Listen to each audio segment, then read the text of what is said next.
Olá a todos, o meu nome é Carlos Cardoso, sejam bem-vindos a mais um vídeo tutorial de perguntas frequentes.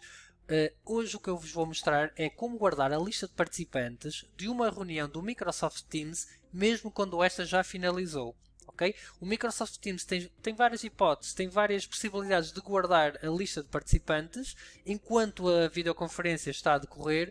No entanto, após a videoconferência, após a reunião ter sido finalizada, já não é assim tão fácil. Então, uma das coisas que nós precisamos de ter acesso é ao painel administrativo. Portanto, para nós vermos como fazer isto, a regra de ouro será ter acesso ao painel administrativo do Teams. Então, a primeira etapa será ter a certeza que temos acesso ao admin.teams.microsoft.com para poder então ter acesso a uma série de características que o próprio Microsoft Teams nos fornece.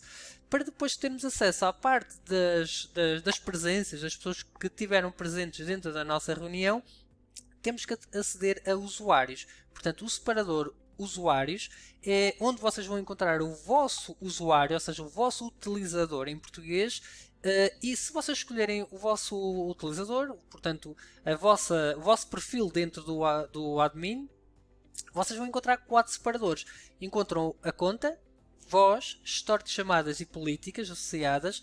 Neste caso, o que nós vamos precisar é do histórico de chamadas. Ou seja, eu tenho que saber exatamente qual foi a reunião que aconteceu para poder aceder aos participantes que lá estiveram, quanto tempo é que estiveram, quando é que entraram, quando é que saíram, etc.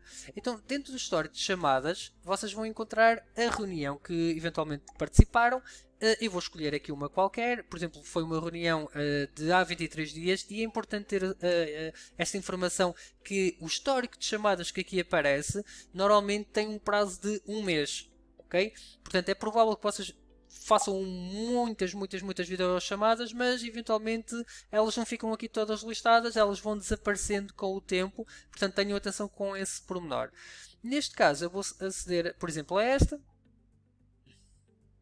E dentro desta videoconferência, que ocorreu no dia 10 de julho, pelas 14 horas, vai-me dar aqui já uma série de características muito interessantes para explorar. Uma delas é, por exemplo, já saber o número de participantes, quantas pessoas é que lá estiveram, qual foi a duração desta videochamada, ou desta aula, ou desta reunião.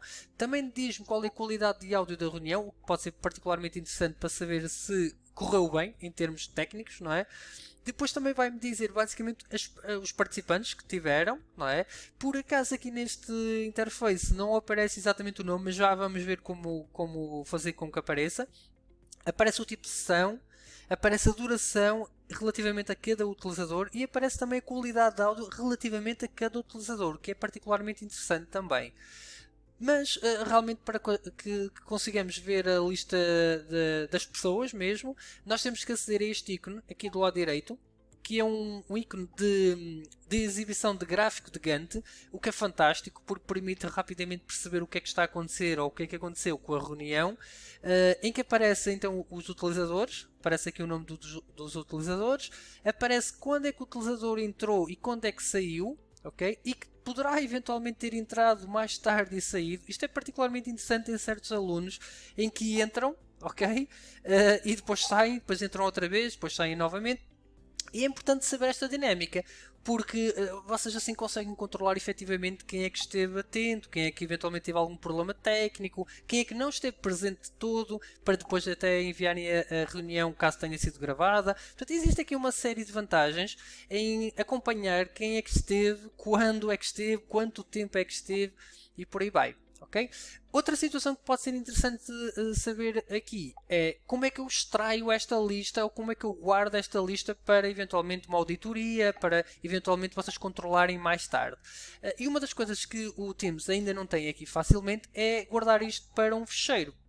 Na outra forma de gravar ou de guardar os participantes no Teams, é possível guardar para um fecheiro CSV, em que depois pode ser aberto no Excel. Mas nesse interface ainda não dá. E então uma das hipóteses que nós temos é guardar esta lista de participantes em PDF. Então como é que nós podemos fazer isto? Existe aqui um truque, chamemos assim, que é imprimir para fecheiro, que é para imprimir para um fecheiro, portanto, digital, não propriamente imprimir para uma impressora. Mas tem aqui um senão que às vezes acontece. Vamos experimentar. Se vocês fizerem o botão do lado direito, mesmo em cima do gráfico de Gantt, existe a possibilidade de imprimir. E ao imprimir, aparece aqui este esquema da impressora, em que normalmente já aparece aqui o destino, que em vez de ir parar a uma impressora, vai parar a um ficheiro de PDF. Só que neste caso, acontece muito frequentemente isto. E isto acaba por não servir para nada, porque tem uma aparência desgraçada, em que não é viável imprimirmos isto para um ficheiro. Então, uma das coisas que nós devemos ter atenção para dar a volta a esta aparência que fica cortada, nas mais definições. As mais definições podem aparecer também do lado esquerdo se usarem outro browser como o Edge ou como o Explorer ou como outros browsers. Estas definições podem aparecer de forma ligeiramente diferente. Neste caso, nas mais definições, então aparece aqui o tamanho do papel A4. Vamos partir do princípio que vamos querer imprimir uma folhinha A4. E depois aparece, por exemplo, aqui a parte da escala. E a escala normalmente está a 100%, é o standard. No entanto, o 100% não encaixa tal e qual como nós gostaríamos, que era, por exemplo, encaixar essa listagem numa única folha. Então, uma das coisas que nós podemos fazer é tentar diminuir a escala. E eu vou experimentar aqui com 50%, depois depende da lista, se é maior, se é menor. Mas, por exemplo, com 50% ficou ótimo, ou seja, consegui encaixar a lista de participantes todos eles numa única folha A4, que seria ótimo, está bem? Então, é possível fazer isto, imprimir para ficheiro, garantir que a escala está ok para que haja um aspecto um bocadinho mais atrativo, mais organizado. Depois basta fazer guardar, ele vai guardar o ficheiro em PDF e vai permitir eventualmente mais tarde vocês consultarem realmente a lista de participantes. Portanto, fica feito por hoje este vídeo, como guardar a lista de participantes de uma reunião do Microsoft Teams, mesmo após esta ter sido finalizada. Espero que tenham gostado. Comentem, coloquem mais perguntas frequentes eventualmente aí abaixo nos comentários, façam subscrever ao canal e até um próximo vídeo. Muito obrigado, até à próxima.